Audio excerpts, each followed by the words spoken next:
గురించి కొన్ని మాటలు విత్తుచుండగా మీరు వినాలని కోరి ప్రార్థిస్తూ ఉన్నాం.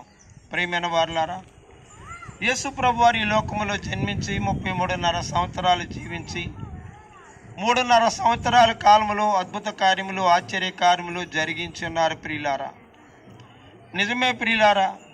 మరి ఆయన శిష్యులను ఏర్పాటు చేసుకుని మీరు సర్వలోకానికి వెళ్ళండి, సర్వ సృష్టికి సువార్త ప్రకటన చేయండి అని ప్రియులారా తన శిష్యులకు ఆజ్ఞాపించినట్లుగా మరి దైవ సేవకులు సుధాకర్ బాబు గారిని, మరియమ్మ గారిని దేవుడు ఏర్పాటు చేసుకుని వారి ద్వారా ఈ రాజ్య సువార్త ప్రకటించడానికి మరి ఈ దినాన్ని ఈ గ్రామానికి దేవుడు నడిపించడం అనేది ఆయన కృప ఉన్నది.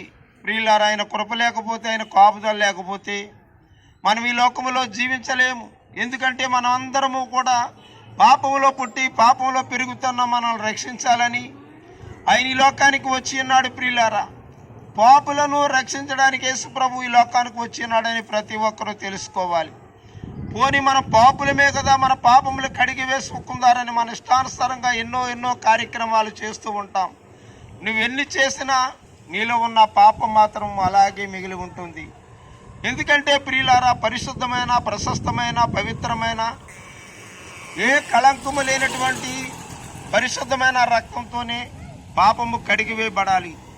అది గొర్రెల యొక్క రక్తము కానీ, మేకల రక్తము కానీ, బర్రెల రక్తము కానీ, ఎడ్ల రక్తము కానీ, ప్రియులారా ఏ రక్తము వలన మానవునికి పాప విమోచన కలగదు. కానీ యేసుక్రీస్తు పరిశుద్ధుడు 33.5 సంవత్సరాలు ఈ లోకములో జీవించినప్పటికీ ఆయన ఎక్కడా కూడా ఈ లోక మాలిన్యాన్ని అంటే ఈ లోక పాపాన్ని ఎక్కడ అంటించుకోలేదు.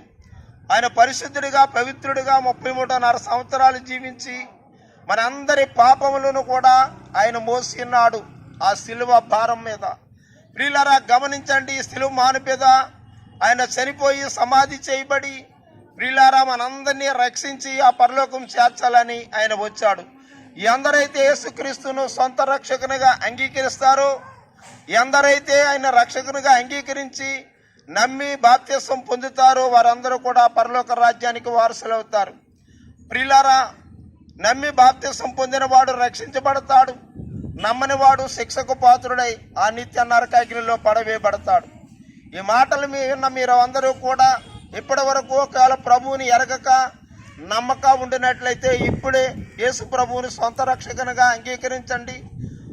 ఆయన రక్తములో పాలిభాగస్తులై ఉండి ప్రియులారా ప్రతి ఒక్కరిని కూడా ఆయన కడిగి ఆ పరలోక రాజ్యానికి చేరుస్తాడని నమ్మండి. ఈ ఎన్న మాటలు మీ అందరి హృదయంలో నీరు కట్టి ఫలింపజేయాలని ఈ మాటలు మీ అందరికీ తెలియజేస్తూ మీ అందరి కోసం చిన్న ప్రార్థన.